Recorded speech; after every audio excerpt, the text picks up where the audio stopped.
Good morning, everyone. I'm Dan Basse and Ben Buckner here on July 23rd, Wednesday. We've got grain markets that are mixed here this morning, wheat being slightly lower, corn market being unchanged, the soybean market being slightly higher. We have a new trade deal or a couple of new trade deals. We did the Philippines, and then we're also, of course, hearing that Japan and the United States have reached a deal. President Trump indicated that on True Social yesterday. He's calling it a massive deal, though, as you listen to the prime minister of Japan, he is not indicating that they have opened their rice market. So that's a big deal for the U.S. rice farmer. Other than that, I don't think it's very meaningful. And I think traders have really come to the conclusion that these broad brush kind of trade deals lack specifics.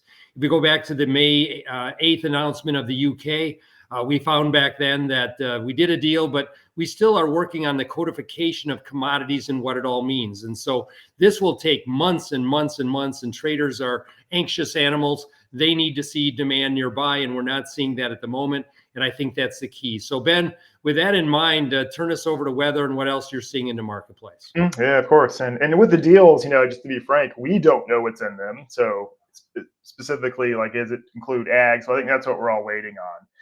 So we are kind of still hyper-focused on U.S. weather. I know it's gotten tedious, but it is still very important. And I think what's new at midweek is kind of quietly and under the radar, the forecast has more or less eliminated heat this week from the Western Plains. So that was where last Friday we were really concerned it was going to stay very, very hot and very dry indefinitely.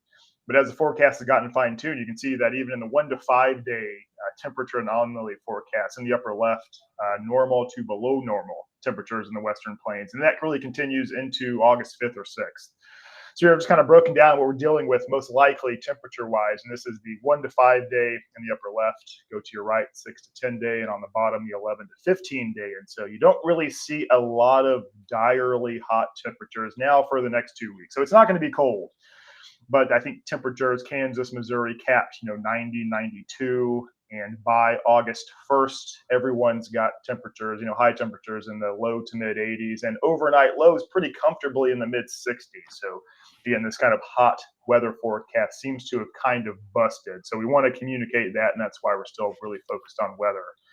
And of course, the 3 day sort of hyper accurate rainfall forecast. This is what we've got from the U.S. Weather Service, and still an abundance of rain. The Eastern Plains, Iowa, a lot of the Eastern Midwest. And when you kind of get into the details of vegetation health, which we see updated every Tuesday, you look at something like Minnesota or even Iowa or Nebraska, and you've got current vegetation health at or above prior records. So I know there's more nuance to getting, final kernel weights and things like that. But I think the stage is set, like we said, for a pretty special corn crop and a pretty special soybean crop if this pattern continues for another 3 or 4 weeks. And then something we mentioned yesterday, Dan, you talked about the kind of surprising rainfall in Kansas. And so this is what we see here. And this is, rainfall, rain gauge measured rainfall since Sunday. And you can see, up to 3 inches in central Kansas. And a lot of the state got covered, which kind of is a segue into one of our other issues for the market when we still think the supply-driven bear trends continue. There will be periodic bounces. We'll pay attention to relative strength index, stuff like that.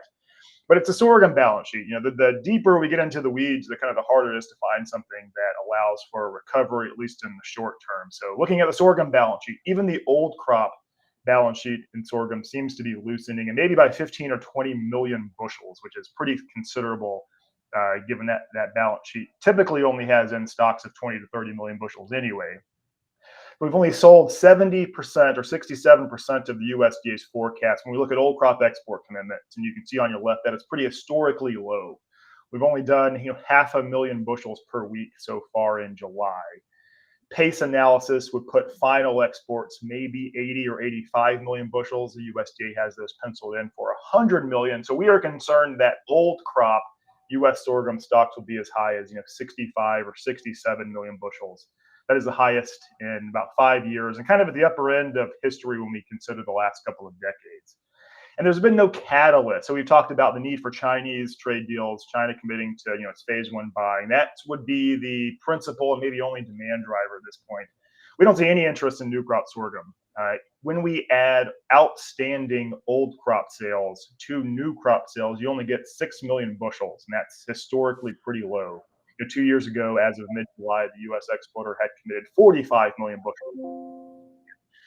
If we exclude outstanding old crop sales, the sorghum exporter has only sold 11,000 bushels of sorghum for 25-26 delivery. So, again, thinking about the USDA expecting sorghum exports next year to more than double, we think we need to see proof or evidence that that is the case. And that, I think, comes down to China specifically.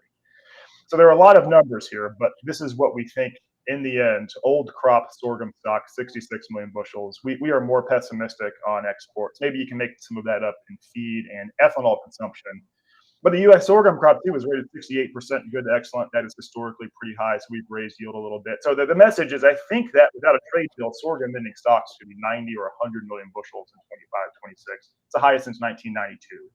So thinking about cash markets, Kansas, Iowa, Missouri, Nebraska, there's going to be a lot of feed. Soybean meal, hard red winter wheat, all of these sort of fringe markets will be impacted by just an abundance of corn, abundance of sorghum. These markets will be looking for demand come harvest. There's going to be a glut of feed supplies. Wheat's got strength relatively. We are seeing the Russian wheat market, which is the beginning and end of the wheat market, sort of add premium. Again, this kind of exporter short squeeze, and there has been some production hiccups in southern Russia. But just wanted to kind of step back and communicate the wheat market's been pretty dull, pretty range bound, and very neutral, really for the last 14 months. And going through, the exporter balance sheet, U.S. balance sheet, we think that continues indefinitely, unless there's a southern hemisphere problem. And we don't think that's going to be the case given current ocean temperatures. So wheat market seems pretty boring to us. We're still selling rallies, buying breaks.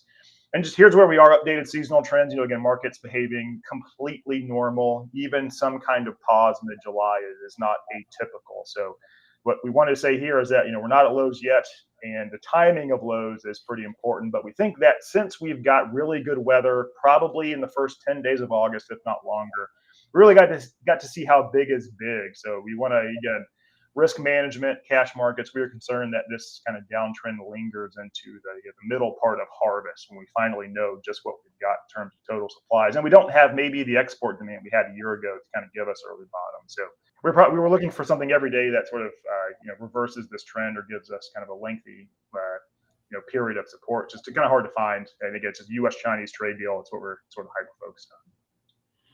No, I think that's all right, Ben. Good run through on the sorghum. That's a grain a lot of people don't think about. But, here we're trading sorghum anywhere between 65 and 80 cents under in the Western Plains. It's 320 to 335 a bushel.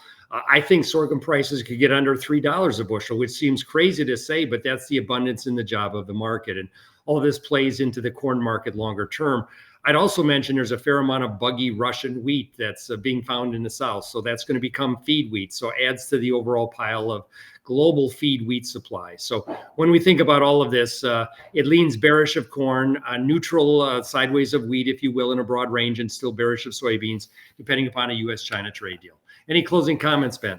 I don't think so. Yeah, just we're not prepared yet for a trend change price-wise. So just be aware of that as you do see kind of periodic recoveries. We're not at lows yet. No, we've never made a low in the corn market during the month of July. I think that's important to point out to everybody. Have a good trading day. Again, $1 gets you in the room in terms of looking at our research for a month. We get into these intricacies like sorghum, and I think that's important to understand. Have a good trading Wednesday, everyone. We'll be back tomorrow. Bye-bye.